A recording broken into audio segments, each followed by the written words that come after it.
Yeah, greetings, people. Doc Martin, criminologist, educator, social commentator, and creative arts practitioner here.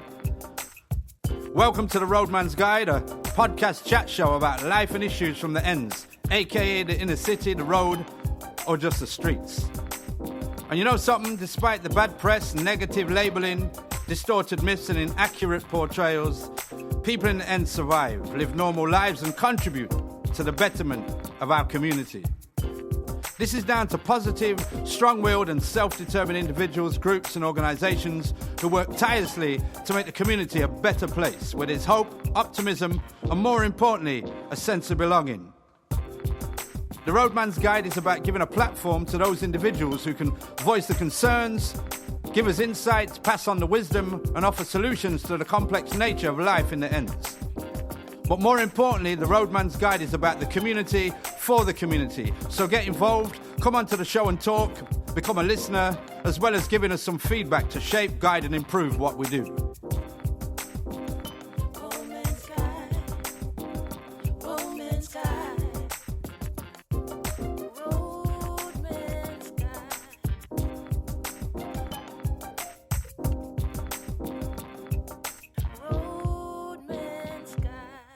Yeah, greetings, people. Welcome to the Roadman's Guide. For those of you who've got kids, you know, you listen to your kids sometimes and say, boy, that's a long thing. And you notice we've got a generation at the moment who struggle is like maybe not getting a phone signal. Struggle maybe, boy, I haven't got enough taxi money. But struggle in the community is a very real issue. And today we're going to focus on the journey of that struggle or specific type of struggle. So it kind of gives me great pleasure to introduce the guest on today's show. So I'm going to kind of say, welcome to Craig Pinkney. Yes, yeah. So Craig, how you doing? Good, I'm feeling great. Ain't seen you for a while, Martin. Well, you know, the reason why is because I've not been around, you know what I mean? Craig, I mean, loads of people know you. I mean, we go back a long way, but for people listening, tell us a little bit about Craig the person. So tell us a little bit about you, growing up, how you got here. Stories similar to many from the inner city. Grew up in Hockley, Winson Green, with mum, dad, older brother in a little cul-de-sac, Hobson Close. My childhood, as I remember, was perfect. You know, it was fun, had jokes, you know, loved school. As a teacher, I always remember, still alive now, bless her, Miss Gaynor, still at St. Francis School in Hockley. My earliest childhood memories were amazing. You know, when I got to about year 5 and 6, quite interestingly, I used to get bullied at school. For those that don't know, Craig is one of the biggest guys I know. So I need to kind of go back. Do I take it when you was in year 5 and 6, you was like 4'2" and 3 stone? Yeah. So you were skinny at school then? Yeah, I was a lot smaller than I am right now. I didn't shoot up till many years later. But I remember one of the things that I think my issue was 2 things. One, I had a dad, and I realized that when my dad used to bring me in the morning, I used to get out of the car in the playground. Kids would come up to me like, you think you're bad, you do, because you've got a dad. Strangest response ever. But people used to say that to me. So that was one issue I always used to have. And the second issue, because my dad and mum used to always put me into Saturday school, shout out Beanie Brown, and I always was around activists. My grandma, bless her, Mavis Pinkney, was one of the first in our community in Handsworth to open a community centre from her household on Leonard Road, the Nightingale Project, for those that know. So many people like you, Beanie Brown, Jim Maxie Hales and others in the community, you know, would have been students and young people amongst my grandma. So I've always been around people that have been in tune with who they are and wanting to respond to community a particular way. And because I was sharp at primary school, there was this weird concept that people had about me and called me stupid.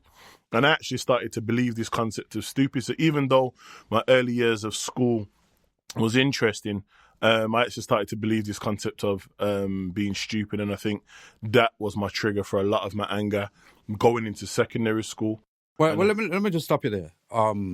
As you know, a lot of our youths, the transition from primary to secondary, they struggle with it. So let's kind of fast forward for like the transition from year 6 to year 7. What was that like in terms of what you felt like? Not necessarily what you did, but what did you feel like in that transition? I think it was easy in the sense that I had an older sibling in the school that went to the school. I had a lot of friends from my area that was going to the school. So yeah, but when you say easier, do you mean because you had a big posse to back you up, or is it? Yeah, in that sense, I think it was just kind of safety, knowing that I was catching a bus for the first time. And me and my mum used to do runs before I actually started the school. Of, do you remember? Like, mum used to be quiet and tell me, you're going to tell me when to jump off the bus.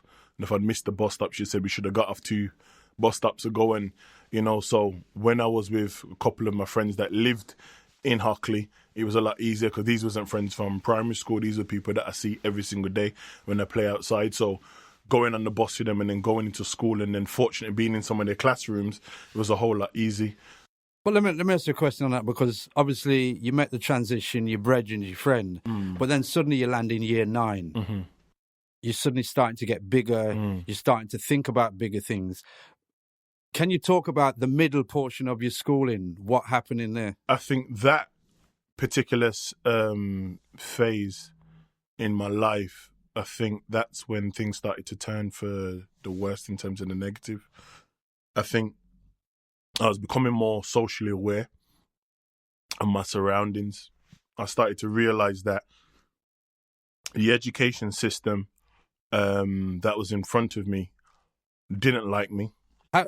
Can you pinpoint an experience to kind of define that? What was it? The teacher didn't like you? Is it a gut feeling? What was it? At the time, I couldn't pinpoint what it was. I just knew something didn't seem right. Every time I would shout "Wagwan" to my bedroom, every time I would do something, I was always labelled as the aggressive one, the loud, the big one. And I was always compared to my brother, and that was always irritating. So I'd always told her, your brother's really quiet and you're always loud. Why are you not like him? And I kind of, I had an individual that was a maths teacher, Mr. Barrett, and I realised that he really understood where I was coming from and understood us. And when I say us, I mean some of my peers. But I witnessed the teachers, predominantly middle-class white women within the school, mistreat him in front of us. And I'd be very confused that this one black man that is essentially a father figure inside of the school context, and then the school or the teachers that we didn't like are also mistreating him to the point where he left. And I think when Mr. Barrett left, the problems continued to start. And then when we got to year 10, Cardinal Newman at the time was probably classified as one of the worst schools by Ofsted in the city, and it meant that our school was going to close down. And then what had happened was they had a bulk of mentors that came into the school, both male and female. So Kim, which recently passed in our community, she was one of my mentors. Trevor and Terry, they're now they're mentors at Lordswood Boys, and that's how I met Devon, also who passed. So these individuals came into our school and essentially kind of engaged with the issues that a lot of us was facing. And it was weird because when I was at home, everything was fine, but it was like when I came into this particular place, it was very weird. I didn't like school. I started to hate school. So my response to that was, as opposed to behaving myself and getting my grades, I done the total opposite. So I became that kid of bringing fireworks into the school. I became that kid that brought stink bombs and pellet guns and potato guns and kicking doors. Well, let me ask you a question on that. Would you say that at the time you was antisocial, or would you say that you're anti-authority at the time? Because remember, youths get labelled as antisocial because they're kicking off. But if the system is wrong, does that make them anti-authority? No, I think the anti-authority led into my antisocial behaviour, because we recognised that these individuals didn't care for us, and we recognised that these individuals didn't want to understand our our backgrounds and wanting to connect with our backgrounds, the antisocial behaviour then developed from that. So then the antisocial behaviour almost became like a culture. It became like culture of habit. So I remember even being in maths, me, another friend, Anthony Kavanagh, wherever he is in the world, an Irish guy, and another friend named Jason, we would be sitting facing the teacher when 15 other students would be facing the opposite direction playing cards, and it was never challenged. So what was happening was you would have supply teachers of supply teachers there one week, disappeared, so there was never no consistency. So that behaviour of antisocial behaviour then further developed. So take us into, you've left school, that period between 16 and 19, the NEET years. What was that period like for you? I have to just take you back towards year 11, because year 11 was a crucial year for me, because that's the year when you do your GCSEs. And I think, again, because of this culture of habit, because of this behaviour that I was keeping up in school, I had this opinion that, why should I do my GCSEs if the school don't like me? And I had this very weird perspective that I'm only going to do well in my GCSEs for the teachers that I like. So Mr. Barrett is gone, replaced another woman that I remember asking a question, and I'll never forget this day, and this is probably the reason why I still don't like maths today. I asked her a question and she went, and I'll never forget that. And to this day, I don't like maths. And I always remember this woman. I did good in drama because that teacher was good. I did good in English. Well, I did okay in English because that teacher was cool. Didn't do any other of my GCSEs. I slept throughout my GCSEs. I was making noise. I was burping. I was throwing paper. I was cheating. I was doing all the things that kids are not supposed to do. But I wasn't brought up like that. My parents didn't teach me like that. My parents were in education. My family were in education.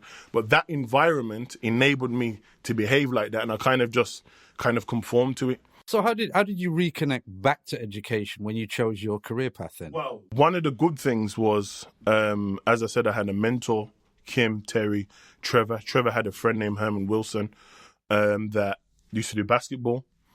And he had said to me in the summer that, the probability of you going to college is very slim because you don't have no GCSEs. So be around Herman. And Herman likewise had a basketball team which was known as Birmingham Exile at the time. And it was a lot of young boys that kind of were very similar to myself in a nutshell. You had different well-known families in the community. Sons was playing for them as well. And basketball really wasn't my thing, but I found it was kind of like a vent. But one of the things that I did when I left school was I got a job with my brother working in a warehouse in Perry Bar. It was a pharmaceutical company. It was just packing and picking, and it was kind of a way to get my mum and dad off my back, because their perspective is if you're not in education, you need to be working. And that's what I did. But I hated the job. It was just something that I made money at the time. So I was always trying to get back into education, but didn't know how.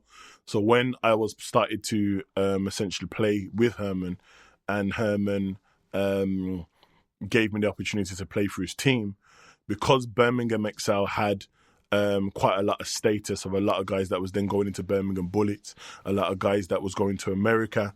A lot of colleges wanted Herman to coach their basketball teams. And thankfully, Herman, what he did was he worked out a deal that, yes, if he coaches for your team, that then a lot of my players that are not in education, could you give them an opportunity to do some of your courses? So at that particular time, I remember applying and I couldn't essentially get in. And then because I had my GCSE for drama, I then got into Sutton Coldfield, but I didn't do the BTEC. It was like, like you do like a very foundation level towards a BTEC. Most young people, when they leave school, they go straight onto a BTEC. Mine wasn't a BTEC. It was like a different level. But anyway, I was doing this at Sutton Coldfield College. And I would say I was there for a year. My behaviour, again, kind of started to creep up on me again. And those are the same behaviours that I'd learnt from school. Laziness, disrespectful, lack of responding to authority accordingly. And I left college. an incident happened where an individual, I think he called me stupid, and